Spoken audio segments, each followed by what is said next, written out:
Today's guest is Paul Deatherage, an accomplished drummer, percussion, and educator based in central Kentucky.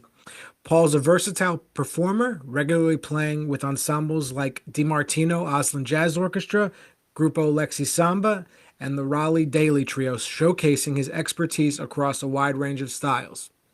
In addition to performing, Paul is a dedicated educator serving on the faculty at the University of Kentucky and Central College, as well as teaching percussion at Lafayette High School, home of a 23-time state champion marching band. Join us as we explore Paul's journey as a performer and educator, his insights on percussion, and his contributions to the vibrant Kentucky music scene. So, Paul, good to see you. Good to see you. So we're wrapping up the end of 2024, going into 2025.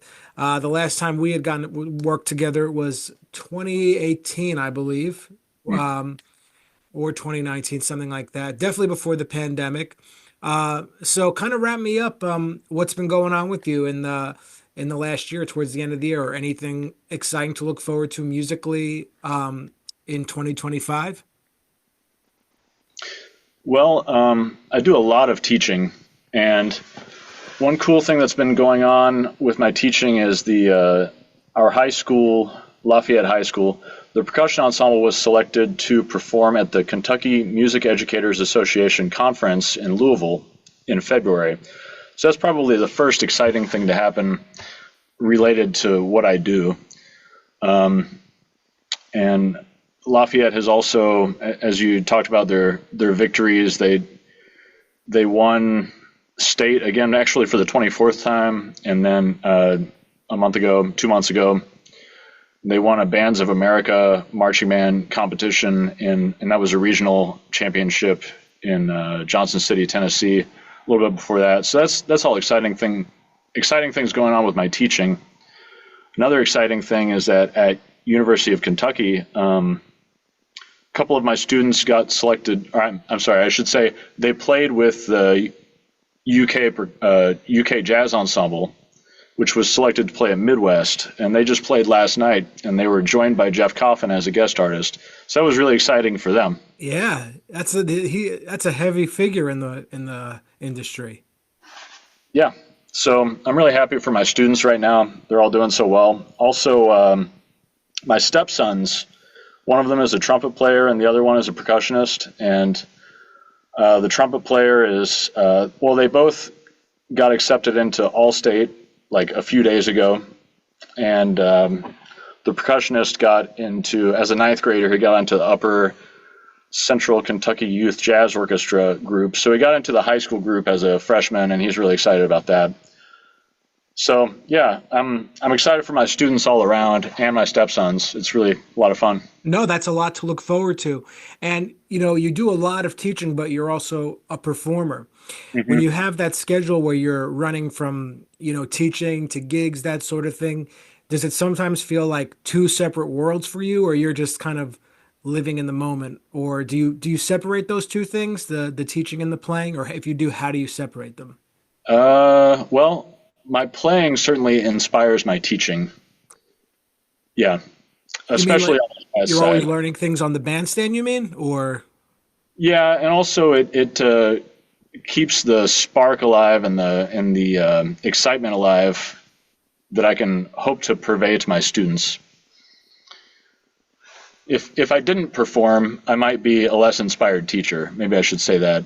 Yeah, there are so many educators out there who teach, but they don't do any gigs at all. And I think you kind of have to be doing at least some gigs, even, every now and then to, I don't want to say assert your musical personality, but to keep it alive, so to speak.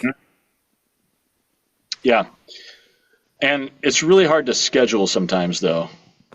Like I'm teaching at 4 schools if you include the middle school, which I don't even list that on there. But so that, and then I play 2 to 3 nights a week, and that's now that it's Christmas season, it's a little bit more than that. But yeah, it's hard to keep those things scheduled. Like there was a call for a really cool gig, or I think it's going to be a cool gig, and it's the same day as that KMEA performance that I was talking about coming up, the percussion ensemble that I teach. So I hope that I can make the two work out. But the gig is like almost 3 hours away from the conference. So Yeah. That's, I mean, I mean, 4 schools, that's a lot. That's a lot. It's, do you feel that, anymore? So, like when you're teaching the college students, that you're kind of getting to showcase, what you really are passionate about, which I know you're a big jazz person and everything, but, or is it all just kind of the same? Like I'm giving my true self in every situation. the college, I think what you said, the college does give me a way to purvey the more passionate side of my performance. I do play a little bit of classical music here and there. In 2024, I've had several opportunities to play with the Lexington Philharmonic Orchestra, which is kind of a newer thing for me. I mean, I played in orchestra when I was in school, but this year they happened to have several performances where drum set was necessary. Oh, And you're then, playing drum set with them. yes, but also if there's another piece that requires a supporting role, percussion, bass drum, crash cymbals, that kind of stuff, then I do that as well. So that's a new 2024 thing that's been going on for me. That's kind of cool, and I feel maybe a little bit more inspired to teach the classical stuff as well now. But generally speaking, my drum set students at University of Kentucky have always seen the purveyance of my more passionate side of performance for sure. Do your students at the college come out to hear you play? And Yeah, do you let yeah. them sit in, or they just kind of want to watch? It's never a jam session scenario. Hmm. It wouldn't make sense for them to sit in the places that I play. Right. If it's at the school, it'll be on a stage. If it's at a restaurant, then it's it doesn't make sense. It may not be the most appropriate thing to do, just, when Mhm. you're there to work and everything. Right. We have had some jam session series that we've like even at Creo where you and I played together. Oh, yeah, yeah. Yeah, there were some Sunday night jam sessions, and I was the host drummer for those. So of course my students would sit in there. But Creo has unfortunately shut down in the last year. I know, that's such a shame. It was such a cool place to play. I mean, has any place kind of taken over and become sort of the jazz, venue in a way? Um, I have high hopes that Carson's will bring back the jazz. They had jazz there regularly up until the pandemic. Then they stopped having it. And now they've opened a second restaurant, and it's a larger restaurant. There's more parking. There's more space for a band. And this New Year's Eve, I'm going to play at Carson's again for the first time since 2019. Oh, that'll feel good, right? Yeah, and I hope that it's a sign of things to come for that restaurant. Yeah. You know, Playing this music, jazz, does not happen by accident. I don't think so. Something has to happen. We have to hear a certain recording, maybe study with a certain teacher, go to a concert. What was it for you that made you really pursue the music? Well, I want to step back a little earlier in my life just to speak on the love of improvisation. Generally speaking, I had a real interest in improvisation before I knew what jazz was. I grew up listening to hard rock and heavy metal, that kind of stuff. And when I was 13, I had a band and we played cover songs and that kind of thing. But then one time, my older sister was babysitting me. My parents were out of town. And it was snowing. So in Tennessee, we were out of school all week because of that. So she had a bunch of friends over who were in a rock band together. So we had 2 drum sets set up. And again, I was like in the 8th grade.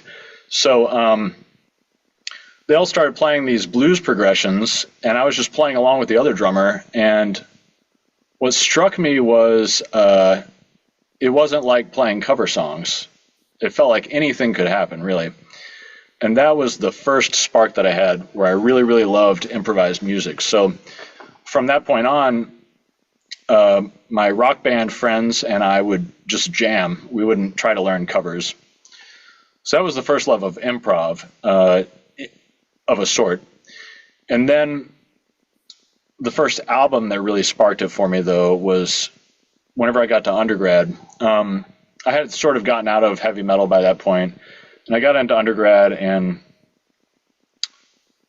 one of the guys who, this was in 2001 at Tennessee Tech, and I went down to the media center in the library, and that was how you had access to music back then. You know, you had to get CDs. You gotta go somewhere in person. Yeah, Napster existed, but it was risky, and also I didn't know what to search for. So, but a guy who played trombone was working the desk at the media center. So I asked him, "Hey, what are some good drummers to listen to?" So he got me a small stack of CDs. He got me Clifford Brown and Max Roach. He got me Kind of Blue, and he got me Art Blakey, Mosaic. Like three of the most iconic jazz records in history. Yeah, and I listened to Mosaic like nonstop. The fire of Art Blakey, that really appealed to my heavy metal side, and like my just the energy behind it really spoke to me. I listened to that album incessantly. I also listened to the other two incessantly, and you know I could sing along with all the solos and all that, but Art Blakey was the one that really had me hooked. Yeah, I mean, and when you watch him play behind any of the videos of him and stuff, there was so much joy and inspiration, like bringing that to the bandstand. It was, you know what I mean? Like, Mhm. and when you hear the soloists sometimes on those recordings, they're just playing just the most simplest bluesy type stuff, but just so happy, some of it. You know what I mean? And he was one of the greats, Yeah. unquestionably. So that was the one that really you like that because it had the energy of like the heavy metal. When you're going from playing heavy metal and hard rock to playing jazz, you have to unlearn quite a lot of things. Yeah, that's true. Are there any things that stick out you had to unlearn, like whether it's like sticking stuff or dynamics that you really recall, like this is like really hard to eliminate from my playing to play this music? Certainly touch, yes. And but at the time I was going to study classical music anyway, so I had to get better about that in general. So those things, I didn't have a drum set teacher until after undergrad. Oh, really? Yeah, I was at the tail end of undergrad. See, I did so much drum set growing up.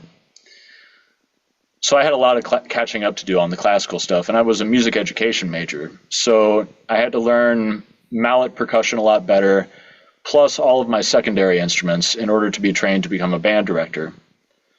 So I had to get good at piano and trumpet and saxophone Yeah, as and I say, if people don't know what the secondary instruments are, that's all the woodwinds and the brass, all that stuff. yeah, I had to learn every instrument in the band and also a couple orchestra instruments too. I wasn't very good at those. And I had to learn how to conduct, and I had to learn how to arrange, and all these things. So I was relearning a whole lot back then. So one specific example, though, which came later, I was always playing bass drum with my heel up and using my leg to play. And you can learn to play softly that way. And I did, but after undergrad, I went to audition at University of North Texas, and Ed Soph was checking out my playing. I was auditioning for him. It was he and I alone in his office. And regarding my comping, he said, "Well, you really need to learn to learn to play with your right heel down, because right now your dynamic levels in your bass drum, you're either quiet or Armageddon." Because it's so tempting to engage the leg whenever you're in that position already. So I had learned to play softly, but I never forced myself to learn to play only from the ankle. So that was a big thing that I had to unlearn whenever it came to playing jazz. So you auditioned to North Texas that was for like Masters. yeah, master's degree. Hmm. Yep, I didn't make it though. Like I said, I was self-taught until the very tail end of undergrad whenever it came to drum set. And I was a music education major, so I was missing all but a couple credits which would be considered necessary to start a jazz program. Like Well, all I have jazz everyone has improv. their own journey. Like, but now you're doing these four schools and working so much, and you were a classical percussionist. Before that, you played rock drum. It's like this story is just, you know what I mean? Like everyone, this is just unique to you. And I didn't get into a bunch of schools I applied for my I got into other ones, but you know what I mean? It makes you who you are today on the Mhm. instrument. Yeah, that's true. So as far as like, let's say you could, if you're giving advice to your younger self, would it have been to like check out those jazz recordings, or do you think it would have been to maybe get a different teacher? If you were giving advice to the younger you, what do you think you would say?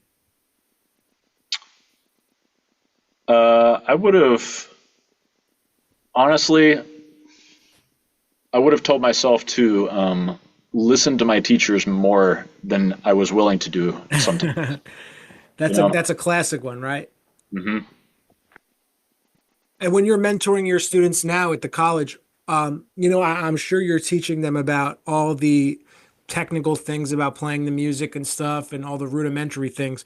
What's something unconventional that you want them to know about the life of being a professional musician that you think is like your personal take on the whole life and profession?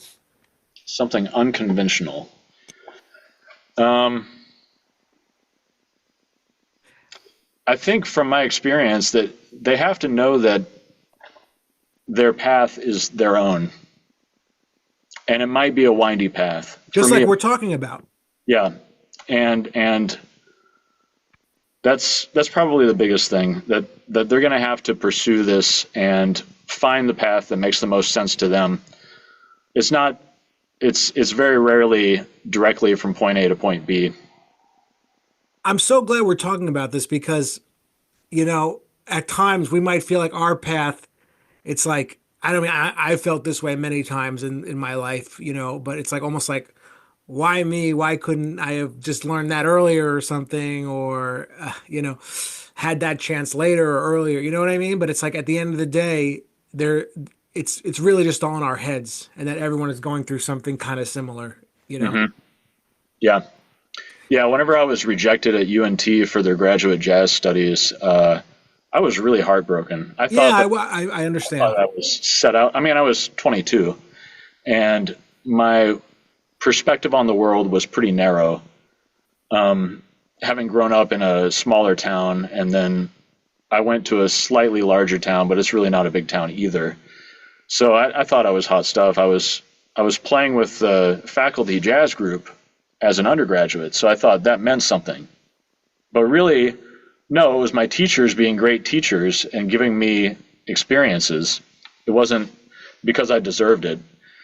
So, yeah, that was the first revelation that like this is going to be harder than I thought. This is going to who knows where I'm going to actually wind up doing this. Was that the first like real musical like let's let down, let's say, or at that point? Uh, yeah, that's the first big one that I can recall. Yeah, and you've already been playing at that point for a long time. Hmm. So you said you were heartbroken. What got you through that? Was it was it the music that got you? Like was it like practicing more and using that to get better as motivation? Yes. What I really, really liked about my meeting with Ed Soph was that he was willing to give me the time of day. And, we talked and he got a sense of my background at the time, which was I loved jazz. I had tons of recordings and I had done some transcription and stuff. And I was playing a lot. So he knew that I was really, really motivated. He also was being realistic with me about not being able to let me in as a graduate student. So I said, well, what do I need to do? So So he told you face to face. he told me face to face things that I needed to work on. And like, I mean, long-term things, very, very wise things Now you for, probably are like, yeah, he was knew he was right. I needed to work on oh this yeah, thing. he was spot on. And it was, advice that would help any drummer for the rest of their life. It's like very, very good wisdom on how to learn from the masters and not just through recordings and through more detailed transcription and not just through books and not just through playing with your school bands. Yeah, there's also the experience that you have to just get playing the music with people, like Certainly. like live. Also, you know what I mean? Like you can't get that anywhere else except there and then playing for people in the moment. Yeah. Yeah, and I have to say that my upbringing as a jazz musician is different than that of my students because I was self-taught on drum set. Like I said, I was learning classical percussion and all the secondary instruments and all that stuff, but I had a 2-night-a-week gig, even an undergrad, and the leader of that band was a retired saxophone professor. And that was a super huge part of my musical upbringing, for Like sure. a straight ahead jazz gig. Yeah, straight ahead jazz gig twice a week, and I learned so much in that band. Yeah. Like just calling tunes on the spot, that sort of thing. Hmm. What was the first one like with that person? Do you remember it? Yeah, we were playing a dance, and he had a binder which was full of lead sheets that he handed us, but he didn't have enough to go around. So I didn't really know that much about form. I had attended I attended the Jamie Aebersold summer jazz camp when I was 19, and that was my first real glimpse into understanding form. Hmm. So I had some things rattling around in my brain from that experience, but I hadn't really had a chance to put it into practice yet. So that first dance performance, he could tell that I heard where the bridge was, and I could tell where it was coming from. After that, he said, "Hey, you've got an ear. I can tell that you know where you are." So that was very encouraging at the time, and that became something that I've strived to always be aware of, which, of course, it's like the most essential thing. Playing with a band, but when I was really young, it was mostly big band at my undergraduate school at the time. So those sort of combo experiences, we had to come up with them on our own. Yeah, I love your story. It's so cool to hear. And like I think that's, the times we've played together, it's always been enjoyable for me. And I could tell it's enjoyable if like, a musician in the ensemble can like pull stuff out of me, you know what I mean? That like I want to be able to execute, but the way they play is really helping me execute it. So and your story is definitely part of that. Um, what do you define at this point in your life? You're a little older. What does success mean to you in this business? Well, I guess not having to rely on a unrelated vocation, Yeah. just in a Mhm. broadly speaking. But then if you think in more detail, if we're talking about music performance, then I rely on teaching, you know. So am I really successful? In this business as a musician, yes, I'm a performer and a teacher, but I don't have to wait tables at this point. So that's cool. There are a lot of really wonderful musicians who need to do that, but I think that that's just a product of where I live in the country. Have you always made it like your goal? Like I want music to be my source of income. Like it's been a conscious thought. You know what I mean? Like where some people will separate that. Like, oh, I'm gonna do the gigs I want to do, but then I'm gonna do something else. Like, but you've like consciously said like, I want my day to day to be music. Yes. Yeah, and by the time you get through undergrad and graduate school, you're kind of stuck. Yeah. Like you've invested so much time and energy into it and money, like you've got to do what you can to make it work out. And as far as the teaching gigs go, I was just lucky to be the right person at the right time in the right place, you know. And Well, you're still teaching at those universities, so you're obviously doing something that's contributing. oh yeah, yeah, I've taught at UK since 2010, and I've taught at Center since 2018. Where's Center College at? Where's that? That In is a smaller liberal arts college. It's in Danville, Kentucky, which is a Danville. 45-minute drive away from here. It's about 45 minutes southwest of Lexington. Got it. Got it. Yeah. No, this, Paul, it's such a great, thing to get. I'm glad we got a chance to catch up. I haven't been to the Midwest in a bit, but next time I'm there, I hope we'll play again and stuff. Where can everyone find you? Your website, all that stuff, for the audience. Uh, PaulDeatherage.com. So you got to spell my name correctly for that, though. So hopefully, if this is, you'll see how to spell the name on the podcast, but yeah, Yes. just myname.com. Easy enough, right? Yep. Yeah. Beautiful.